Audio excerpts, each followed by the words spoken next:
They showed up at my front gate with flashing lights and HOA clipboards, shouting over each other like a bad episode of some suburban reality show, demanding I relinquish my land and leave the property immediately. I hadn't even finished unpacking the last moving box when the first 911 dispatch rolled up behind the HOA caravan, sirens screaming as if I'd committed a felony by daring to settle on my own ranch. What they didn't know was that this wasn't some Craigslist steal or abandoned parcel. Had inherited this 200 acres spread from my grandfather. Every inch of it was legally recorded and bulletproof under state law.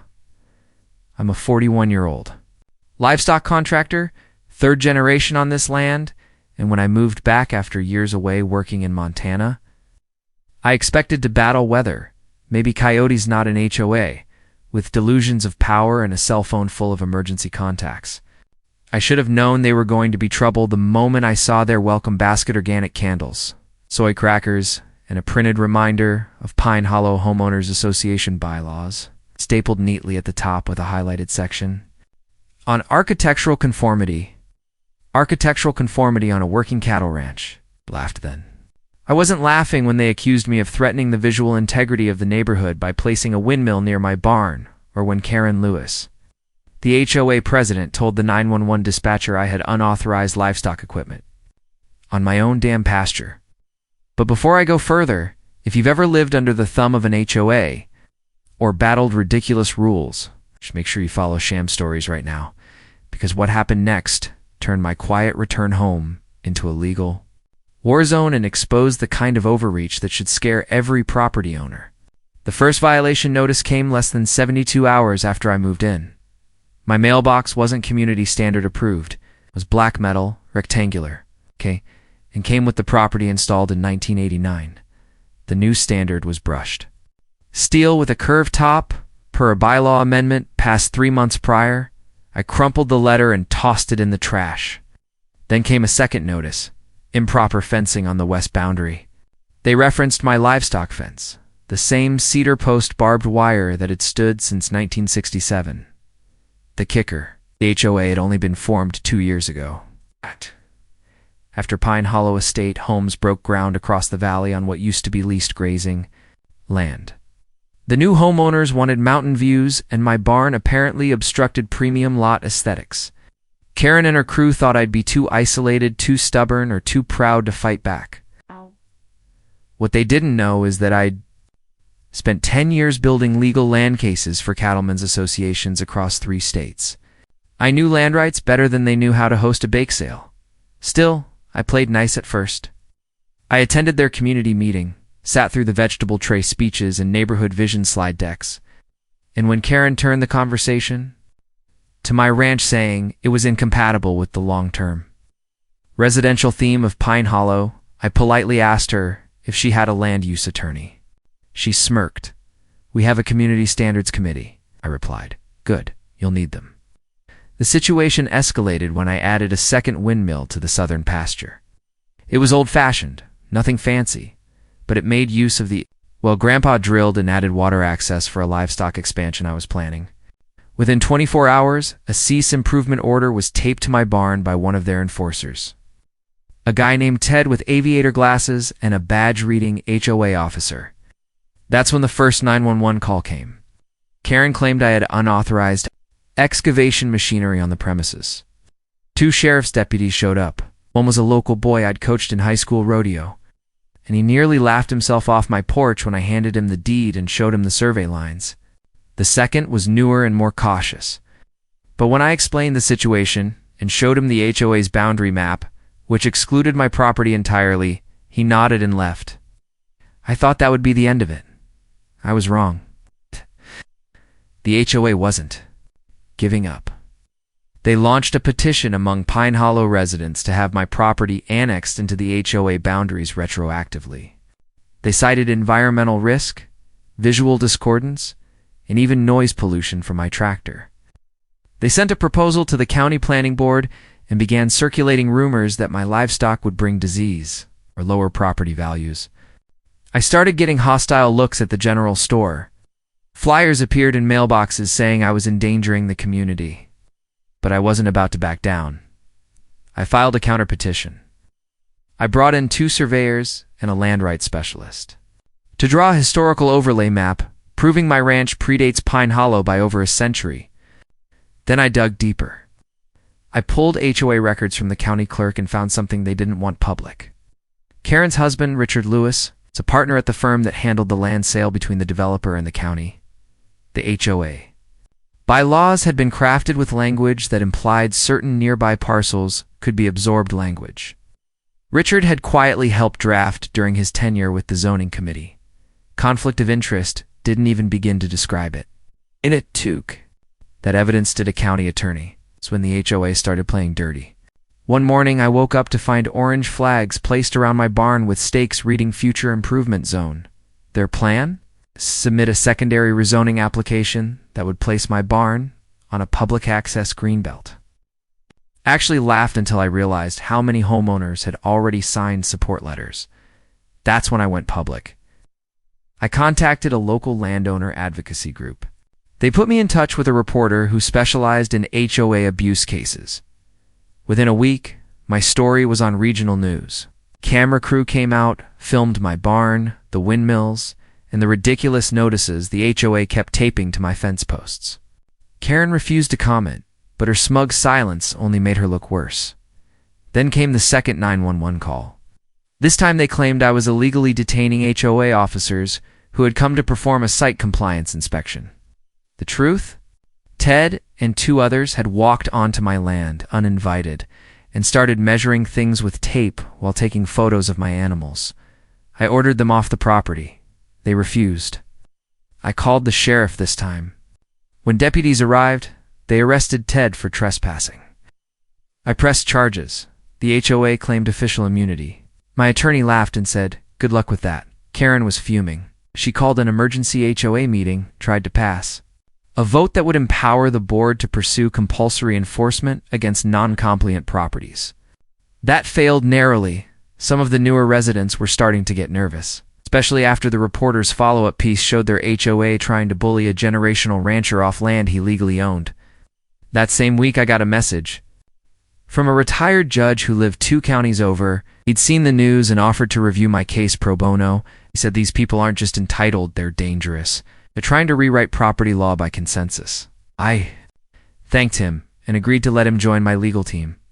The tipping point came when the HOA tried to file a civil injunction to block further development on my land, claiming I was endangering community harmony. The judge threw it out in under 3 minutes. That same day, I posted a photo. Online, me standing in front of my barn with an American flag, title of the land in one hand, and a copy of the rejected injunction in the other. It went viral. Karen went quiet. But I knew she wasn't done. What she didn't realize is I had something she could never outmaneuver: my roots, and I was just getting started. Subscribe to Sham Stories to see how I turn this HOA war on its head and why some battles are won not with lawyers but with legacy. The crisp winter air wrapped around the valley like a memory as the sun dipped low behind the ridge, casting long shadows across the pasture where the cattle grazed peacefully. The ranch was quiet, steady, finally breathing again. But I knew better than to mistake silence for safety, especially after everything we'd been through. Word traveled fast in small towns and even faster when people knew your name. There were whispers now not of HOA fines or 911 calls, but of respect. People nodded when they saw me. No longer just the man who inherited land from his grandfather, but the man who defended it when it counted. Still, I couldn't rest. The battle might have been won, but the war for rural freedom never truly ends. And when you become the face of resistance, people either want your help or want to take you down. That's why even during the quiet I kept preparing. One morning, I was loading hay into the feed truck when a vehicle I didn't recognize pulled up along the fence line. It was a sleek black SUV, windows tinted darker than legal. A man stepped out mid-40s, sharp suit, shoes to clean for country roads. He didn't wave, just leaned against the gate and waited. I walked over, kept my hands visible, heart steady. "Can I help you?" I asked. He flashed a badge, not police, but private security. It's a kind with just enough legal weight to blur lines. "Mr. Rorick," he said, voice smooth. I represent parties with interest in this valley. We'd like to make you an offer." I laughed. "I'm not selling." His smile didn't change. "It's not that kind of offer." He handed me a manila envelope and turned without another word, disappearing as quickly as he came. Inside the envelope was a contract non-disclosure agreement, land use proposal, consulting retainer. A fat number sat at the bottom, more money than I'd seen on a single page in my life. The catch? I'd have to shut down land first, remove the online interviews, and agree to silence about future development in Pine Hollow County. I stood on my porch for nearly an hour staring at those pages, the weight of what they meant coiling in my chest like a snake. They were afraid of what we'd built. Not just the ranch, not just the resistance, but the idea that one man with a spine could turn a whole system on its head. And instead of fighting me in the open, they wanted to. By my silence, I burned the contract in the fire barrel. Every page. Watched the smoke curl into the sky and disappear. Then I called my attorney and sent him photos. "If anything happens to me," I said, "start with that envelope." He understood. The next few days were a blur of cold mornings, paperwork, and strategy calls with Land First's growing board of advisors. We were expanding slowly, carefully. Other communities had started their own fights and wanted guidance. One group in Idaho had used our petition template to dissolve an HOA that had fined a widow for having wind chimes. Another in Texas pushed back against forced turf laws using our resource packet. It was working. We weren't just a story anymore. We were a movement. But movements attract opposition, and I knew it was only a matter of time before someone made a bigger play. It came 3 weeks later in the form of a county-wide reassessment order. Every property in Pine Hollow was to be reappraised in light of recent zoning and land use shifts. On paper, it sounded neutral. But buried in the fine print was a clause that allowed for retroactive taxation adjustments going back 5 years. I did the math. If my land got reassessed at the inflated rate the developers wanted, I'd owe over $70,000. I wasn't alone. Farmers, ranchers, and long-timers all stood to lose. It was legal extortion. I drove straight to the county office, requested a meeting with the assessor, and was stonewalled. Out of office, they said. No ETA, so I camped out in the lobby. 2 hours. 4. Finally, a young clerk came by and whispered, "They're doing this to scare people into selling." You didn't hear it from me. I heard it loud and clear. I went straight to the media again, this time armed with receipts, expert opinions, and a few brave property owners willing to speak on camera. The report aired statewide rural landowners targeted in suspected developer scheme. Within 48 hours, the reassessment order was placed under review. The pressure was working, but it came with consequences. That same night, someone slashed the tires on my feed truck. 2 of my barn cats vanished. And I found footprints fresh, unshottled, the back fence line. I reinforced the cameras, started sleeping with the rifle within reach. It wasn't paranoia, it was preparation. Because when you take on people who think money buys everything, you better be ready for the day they send more than a paper threat. Still, I never considered stopping. Not for a second. Every threat just proved I was over the target, and the community. They rallied harder. A neighbor showed up with extra hay when he heard about the tire damage. Rachel organized a fundraiser to help others with legal costs from past HOA fines. Even the local high school civics class asked me to speak. I stood in their classroom, stared into the eyes of 20 teenagers, told them the truth. This land matters because it gives you roots. And when someone tries to rip those out, you don't renew plant deeper. They clapped. I cried. I hadn't cried in years. And still, the fight evolved. County board elections were approaching, and the same people behind the reassessment plan were backing a slate of candidates under a modernization banner. I knew what that meant: more development, more regulation, more war, so I ran. Me. A rancher in worn boots, running for a seat I never wanted because no one else could be trusted to keep them honest. I filed the paperwork, printed flyers, and held town halls in barns and diners. My campaign slogan was simple: land, legacy, liberty. Some people laughed, but most nodded. because they knew what was at stake. The night before the election, I walked the property one more time. From the north fence to the south creek, boots crunching frost, breath visible in the moonlight. This land had seen everything: fire, drought, war, victory. Would outlast me, but while I had breath, I'd fight for it. Didn't care if I won the seat. I'd already won the war. But when the votes came in, it was clear the valley had spoken. And this time, they chose freedom. The idea of dissolving the Pine Hollow HOA had seemed like fantasy just a month earlier, when the board felt untouchable and Karen's grip on the neighborhood was nearly absolute. But now the tide had turned. The Attorney General's investigation lit a fire under several homeowners who had previously stayed silent, and suddenly a quiet buzz filled the community. One morning I found a folded piece of paper taped to my front gate with only 2 words written in red ink: "Do it." Knew what it meant. The law in this county allowed residents to petition for the dissolution of a homeowners association under certain conditions. At least 67% of the homeowners agreed and signed a formal resolution, and if the HOA was found to be acting beyond the scope of its governing documents or abusing its authority, which, thanks to the investigation and Karen's many antics, was easier to prove than I ever imagined.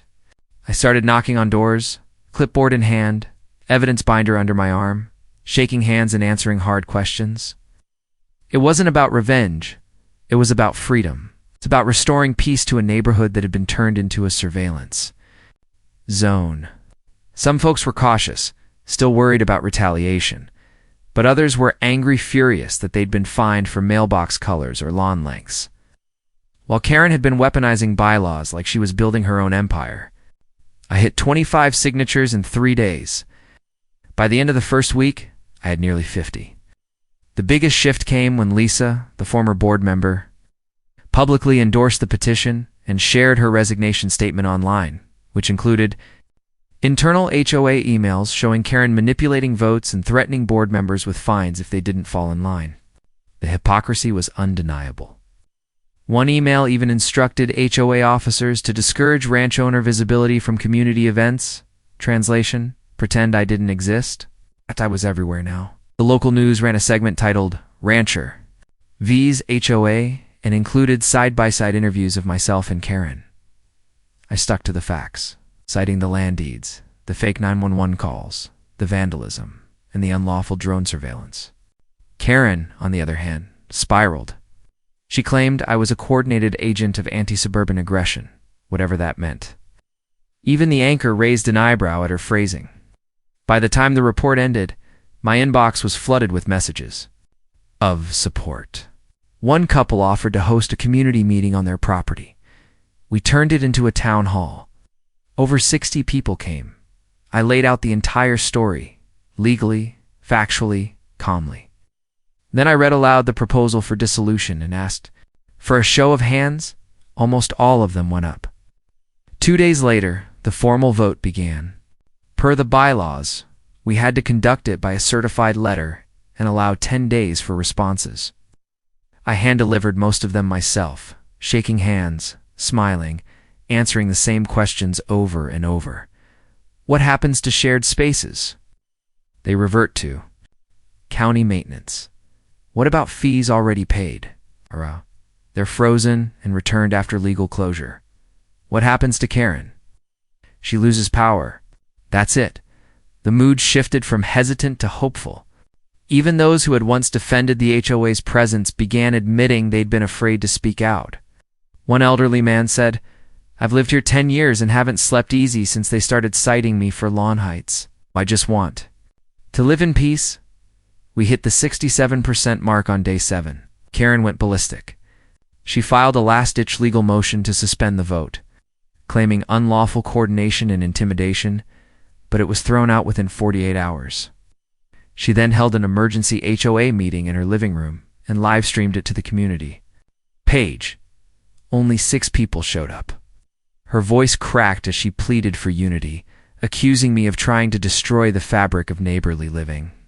But by now, people saw through it. One woman commented, "Unity means not terrorizing us over fence color, Karen." Another said, We never got to vote on forming the HOA. Why should we suffer under it now? It was over. On the final day of the vote window, a courier delivered the last few ballots. I opened them one by one at my kitchen table. The numbers were clear. 71% in favor of dissolution. It was done. I took the results to my attorney and filed the official notice with the county clerk. The Pine Hollow Homeowners Association would cease operations effective immediately, pending a final administrative review. The county confirmed receipt, and I stood in the same field where they once posted cease and desist orders and watched the wind blow through the tall grass, knowing the land was finally free again. But Karen wasn't finished, not quite. 2 days after the dissolution filing, she showed up at my gate, red-faced and trembling, demanding to speak to me as a neighbor. I walked down calmly, unarmed, but alert. She said, "You think you've won, but you've divided this community," I replied. "No, Karen, you did that. I just showed them the truth." She threatened to sue. I smiled and said, "Feel free. But be warned. Everything I've done is public record. You'll only dig your hole deeper." She stormed off, and I never saw her on this road again. A week later, her property was listed for sale. Word spread fast. The HOA signage came down.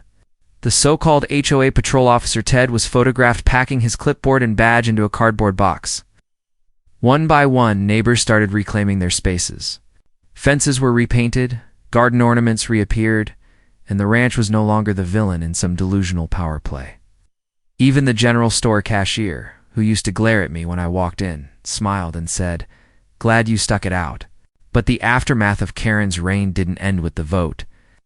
The federal investigation concluded with findings of misconduct and referred several elements to the state's Civil Enforcement Division. Richard Lewis, Karen's husband, was quietly removed from his zoning advisory role, and whispers began about charges tied to land use manipulation. I didn't rejoice. I just kept working. The land needed me. Winter was coming, and the cattle don't care about lawsuits or HOA bylaws. They just want to eat and stay warm. Still, I couldn't help but feel a weight lift as I installed a new sign at the end of my gravel driveway.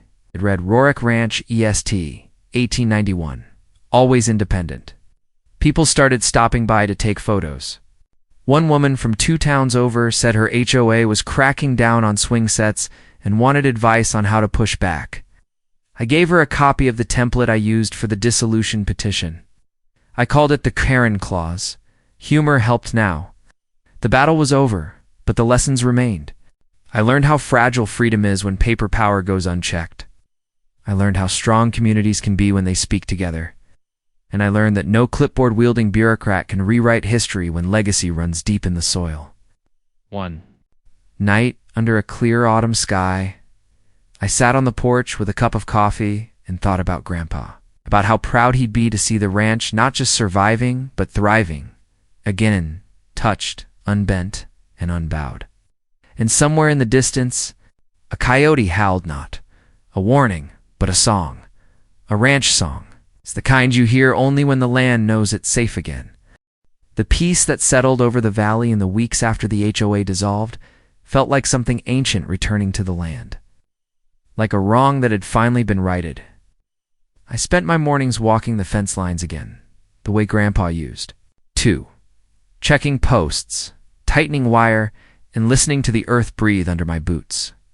Neighbors waved now when they passed. Some even stopped to talk real conversations, not scripted HOA nonsense. The kind of talk you only get when fear isn't hanging in the air like smoke. A young couple from 3 lots down, Tim and Rachel, brought over homemade pie one afternoon and thanked me for sticking it out when everyone else was too scared to speak. We sat under the big oak tree in front of the barn, swapping stories, and I realized it had been years since I'd felt disconnected to the community. Not because of rules or meetings or standards, but because people were finally seeing each other as people again.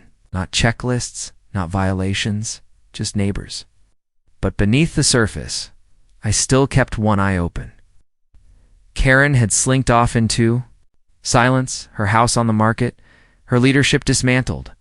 But the damage she'd done didn't vanish overnight. Some residents had been hit hard emotionally, financially, even legally. I knew one family who'd lost nearly $5,000 in fines before I stepped in, all because of a tool shed that had been painted the wrong shade of beige. That kind of financial strain doesn't heal easily, and I felt a responsibility to do something permanent. So I contacted the landowner coalition I'd worked with before and pitched an idea, a rural property defense group specifically for small communities like ours. They loved it. Within weeks, we had set up a legal fund, printed flyers, and created a small website offering resources for homeowners facing HOA abuse. The name was simple: Land First, and the tagline, your dirt, your rights, our fight. Donations came in slowly at first, but then a popular homesteading YouTube channel picked up the story. I did a short interview, standing in front of my barn with the windmill spinning behind me, and spoke plainly. People think HOAs are just neighborhood groups, but sometimes they become private governments with no real oversight. I'm not anti-community, I'm pro-rights. And when rights get trampled, someone's got to push back. That video hit a nerve. In a month, our page went from 50 visitors to 5,000. Emails poured in, stories from Tennessee, Arizona, Oregon, even overseas. Horror stories. Grandparents evicted over planter boxes. Veterans fined 4 flying flags. Farmers sued for having tractors visible from the road. It was bigger than me now, and I knew it. But I didn't want it to consume my life either. The ranch still needed me.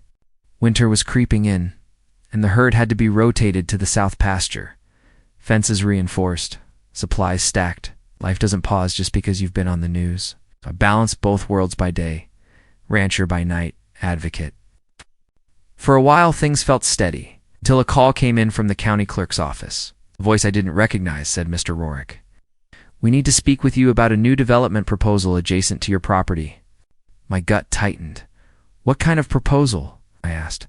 "A housing expansion," the voice replied. "From a company called Lakeview Futures LLC. I didn't need to Google it. I already knew. That was the shell company Karen's husband had tried to use during the HOA expansion scandal. They were back, just under a different name. I scheduled a meeting immediately. When I arrived at the county planning office, a woman named Andrea greeted me. She slid a folder across the desk without saying a word. Inside was a map showing the west edge of my property where my cattle graze on a dotted line, labeled Future Residential Buffer Zone. "They're calling it a wellness retreat," Andrea said. "But it's just another housing complex. Same playbook, different name." I asked her how far along the process was. She said the proposal had been fast-tracked due to economic interest from outside investors, and that I had 2 weeks to file formal opposition before the review board made a recommendation. 2 weeks. That's all I had to stop this from turning into another HOA war. But this time, I knew how to fight. I rallied the community again, called every contact I had, and filed an official request for transparency records under the state's land development statute. What I found made my blood boil. The board reviewing the application included 2 former HOA members, one of whom had voted to annex my land months earlier. Worse, the environmental study attached to the Lakeview Futures proposal used outdated maps that excluded my property line entirely, implying the grazing pasture was unoccupied. That wasn't just sloppy, it was calculated. I compiled the evidence and wrote a letter to the county commission, attaching a new topographical survey. Photos of my herd on the disputed land, and drone footage showing the actual environmental impact of the proposed expansion. I also cited state statutes that protected agricultural land from encroachment without a supermajority community vote. I sent a copy to every local media outlet, every resident, and the Attorney General's office. Response was immediate. The media pounced. The headline read, "Rancher who took down HOA now faces land grab from shadow firm." My phone didn't stop ringing for days. Even the governor's agriculture advisor reached out asking for a briefing. Karen tried to stay hidden, but public records requests revealed she was listed as a consultant for the project. It was the final nail. I requested a public hearing. Hundreds showed up, more than I'd ever seen in our county building. Residents who once kept their heads down now stood up and spoke. "This man feeds our valley," one said. He stood up. "When no one else would," another added, "if they can do this to him, they can do it to us." When I spoke, I kept it short.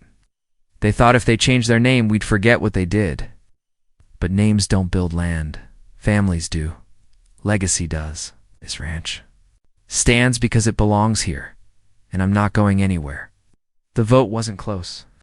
The proposal was denied 5-0. Karen was disqualified from consulting on future developments, and Lakeview Futures was fined for submitting fraudulent environmental data. It was over again. But this time, it felt final. I walked out of that courthouse with my boots covered in dust and a smile that came from deeper than victory. It came from justice, the kind you fight for, the kind that sticks. That night, I lit a fire in the pit behind the barn. A few neighbors stopped by. Tim brought whiskey. Rachel brought more pie. We sat under the stars while the cows murmured nearby, and the air smelled of oak and smoke and freedom. One guy asked if I'd run for county commissioner. I laughed and said, "I'm better with fences than microphones." But in my heart, I knew I'd already won the only office that mattered: defender of this land, protector of legacy. And while I didn't know what storms would come next, I knew one thing for sure: I'd face them standing tall. Boots planted in soil that remembered every fight and every victory, and would carry those lessons forward into the future. One post, one hoofprint, one neighbor at a time. Spring arrived with a quiet strength, the kind that unfolds gradually like a fist unclenching after a long winter. Buds returned to the trees, calves were born with wobbling legs and determined eyes, and the hills rolled green again, soaking up sunlight like a reward. The ranch was thriving, not just surviving. For the first time in a long time, I allowed myself to slow down just enough to feel it. I'd walk the fence lines without a clipboard, sip coffee on the porch without scanning the horizon for trespassers, and spend whole afternoons talking to neighbors who now came by not because they were worried, but because they wanted to share hope. But peace doesn't mean forgetting. I remembered everything. Every late-night phone call, every flash of red and blue at my gate, every time I watched power be abused in the name of order. And while the HOA was dead, the scars it left were permanent reminders that community isn't built with rules, it's built with courage. I found myself working closely with the new board to ensure our land policies protected homesteads, legacy farms, and family ranches. We passed a resolution that no land could be rezoned for high-density development without unanimous approval from adjacent property owners. We drafted protections for natural water rights and implemented a community fund to help families repair homes before minor violations spiraled into court cases. The things that once weaponized fear now became tools of support. The website for Land First became a national hub. I started receiving letters from across the country reel, handwritten notes from people who had fought back and won because they'd seen our story. One woman from Georgia wrote, "I showed your story to our town council. They voted 4-1 to dissolve the HOA. We kept our goats." A Vietnam vet in Nevada said, "I flew my flag again. And this time, no one dared find me." These stories weren't just victories. They were proof that when one person stands tall, others find the strength to follow. The truth is, I never wanted to be a symbol. I just wanted to live in peace. But sometimes peace is something you have to build yourself with calloused hands and a back that won't bend. Karen never came back. Last I heard, she moved to Arizona under a new last name and was attempting to join another community board. I could have chased her, made her name known, exposed every dollar and dirty tactic she ever used, but I didn't, because vengeance is a weight. And after everything this land had been through, I chose to let it go. I trusted the truth to find her in its own time. One evening I was working the north fence when I heard the crunch of tires on gravel behind me. I turned and saw Marcus, my nephew, back from college, holding a box of tools and grinning. "Thought you could use a hand," he said. "We worked in silence for a while, the kind of silence that speaks louder than words." Finally, he looked at me and asked, "You ever think about what would have happened if you hadn't fought back?" I nodded. Every day. Because I had. I thought about it in the quiet moments, how close we came to losing the ranch. How fragile freedom becomes when people stop paying attention. But I also thought about what we gained: clarity, strength, unity. The kind of community that doesn't fold at the first sign of a clipboard. That night, I hosted a gathering. It's not a formal meeting, not a protest, just a bonfire and some food like Grandpa used to do when the harvest ended. We told stories. Kids ran barefoot. Old folks laughed, like they were young again. And around that fire, someone asked me what I planned to do next. I looked out at the land, the pasture lit gold by flames, the silhouettes of neighbors who had become more like family, and I said, whatever it takes to keep this alive, because legacy isn't a fence or a deed, it's what you leave. In the hearts of those who come after, it's the story they tell when you're gone.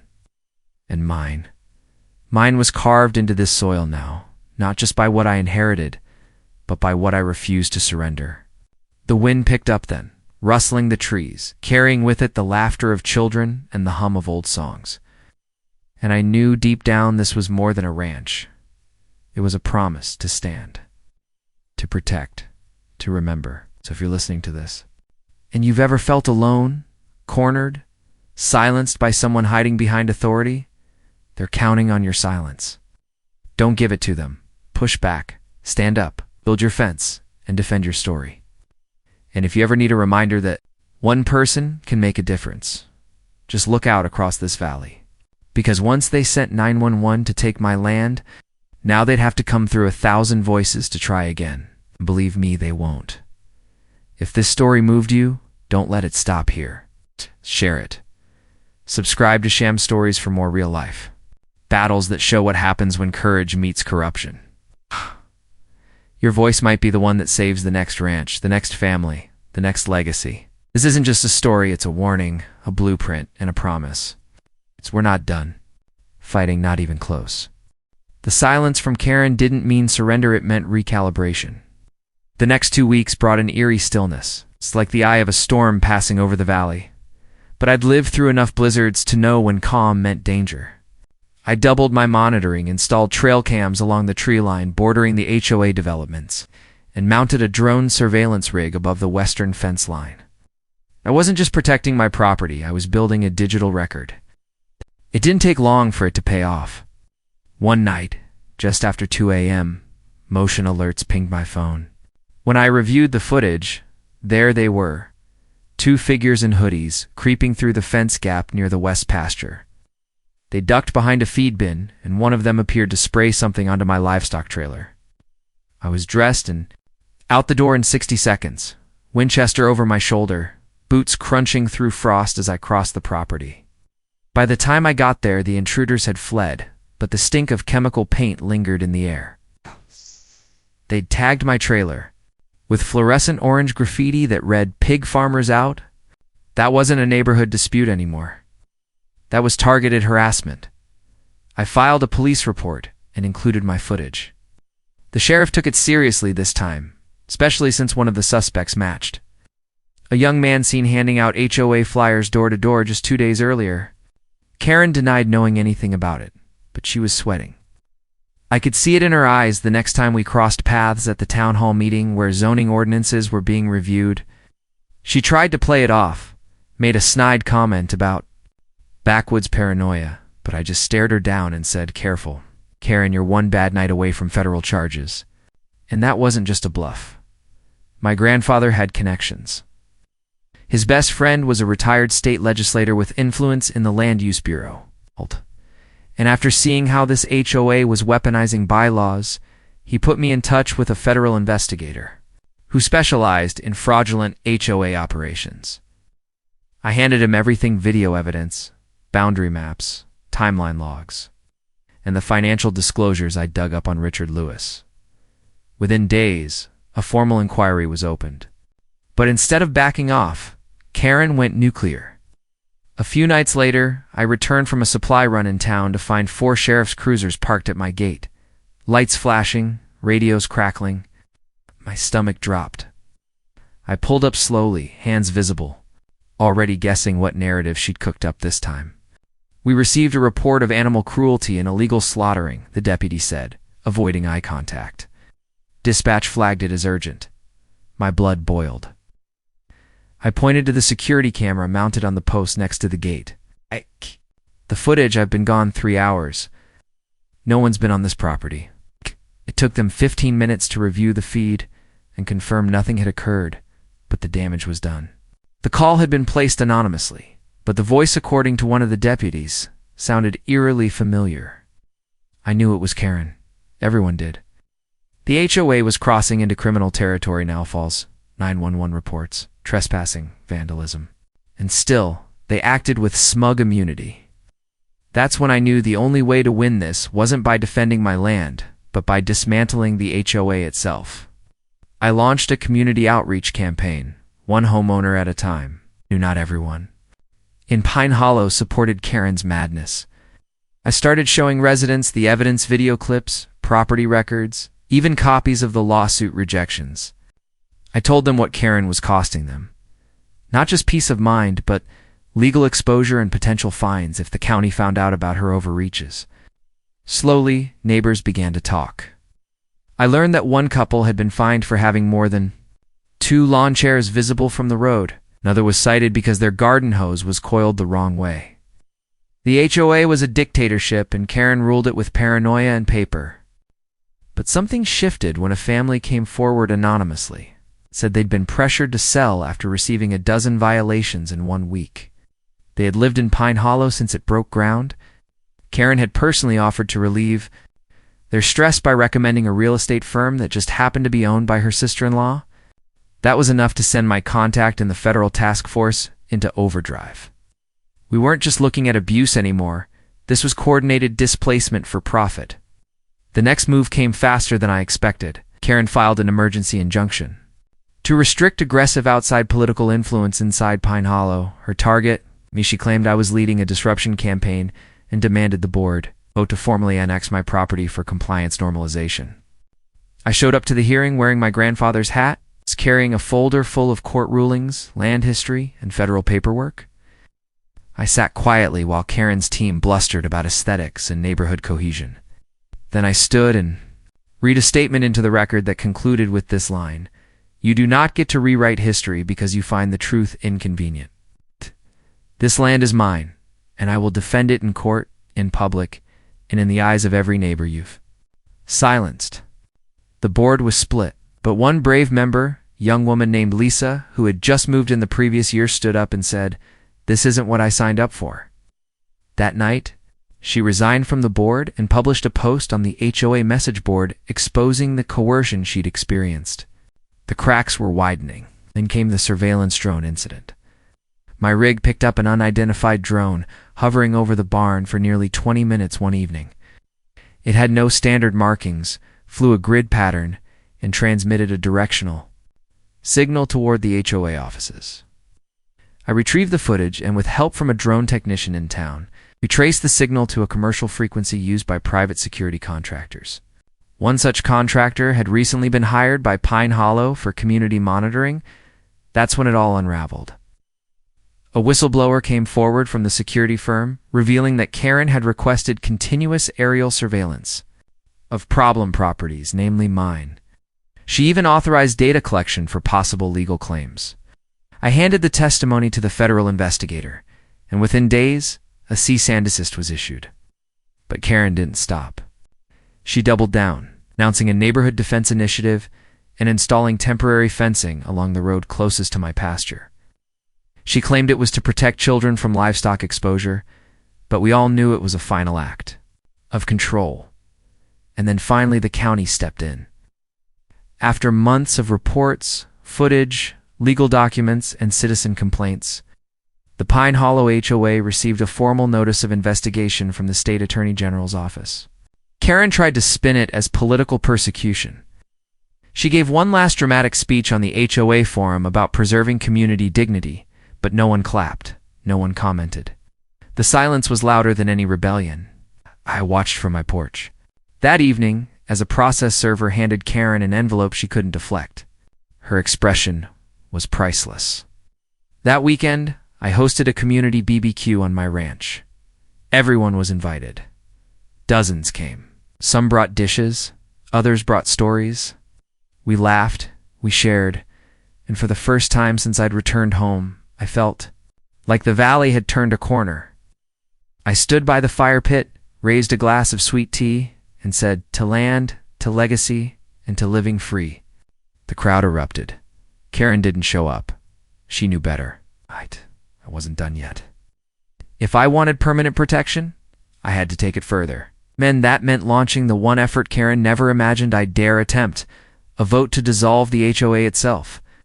The day after the election, when the final results were certified, and I was officially declared one of the new county board members, I stood in my barn holding that old photograph of Grandpa leaning on the same fence I had rebuilt to winters ago, and felt something heavier than victory settle into my bones, a sense of responsibility, permanence, of legacy that ran deeper than anything printed on paper or etched into county records.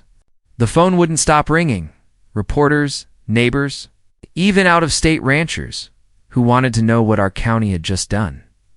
Some called it rebellion, others a blueprint. I just called it necessary. The other two board members elected.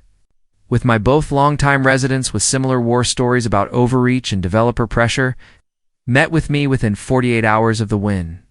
We didn't waste time with celebration. There was work to do. Our first move was transparency. We pushed a resolution mandating that all zoning and land use meetings be live-streamed, stored, and archived publicly. No more backroom deals or fast-tracked proposals. Then, we called for a full audit of every land-related contract issued in the last 5 years, especially those connected to shell companies like Lakeview Futures or anything tied to Karen's network. What we found was worse than we imagined. A total of 17 parcels had been reassigned under dubious adjustments, with 5 of them marked for imminent resale to a holding company connected to foreign investors. It wasn't just about control. It was about profit, and the people who had lived here their whole lives were the product. We froze all sales, launched a formal investigation, and put out a county-wide letter explaining exactly what had happened. I expected pushback. I expected lawsuits. What I didn't expect was silence. That's how I knew we'd struck a nerve. But even with the legal victories and the policy shifts, the deeper work began at home. The ranch needed repair fences.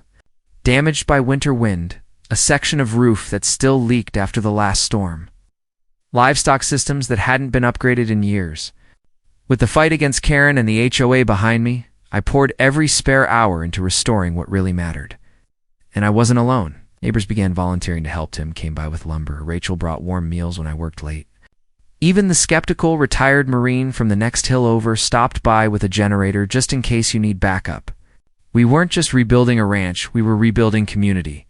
And that's what scared the people who used to be in power. 'Cause once you give people a taste of real independence, they don't go back. Then came the winter storm. Brutal. Cold front swept through the valley like a fist, dropping temperatures below zero for 3 days straight. Roads were shut down, power lines iced over, livestock shelters tested to their limits. I barely slept. But the systems I'd put in place held. The cattle survived. The barn stayed warm. The water lines didn't freeze. Other neighbors weren't. So lucky. One family lost heat entirely, and I drove out in my truck with extra propane tanks and blankets. It took 3 trips, but we got them through it. That's the thing about rural living, it forces you to show up. There's no hiding behind policy or paperwork when your neighbor's roof caves in or their generator fails. You either help or you're part of the problem. The storm passed. The valley thawed, and something new began growing in its place. Unity. The kind that doesn't come from town halls or votes, but from calloused hands and early mornings and shared burdens. One morning, while fixing the eastern gate, I got a letter in the mail. No return address. Inside was a single sheet of paper with one sentence: "You've made enemies with deep pockets." I didn't flinch, just folded it up, filed it with the others, and kept working. 'Cause by now, the threats weren't fear. They were fuel. Still, I kept alert.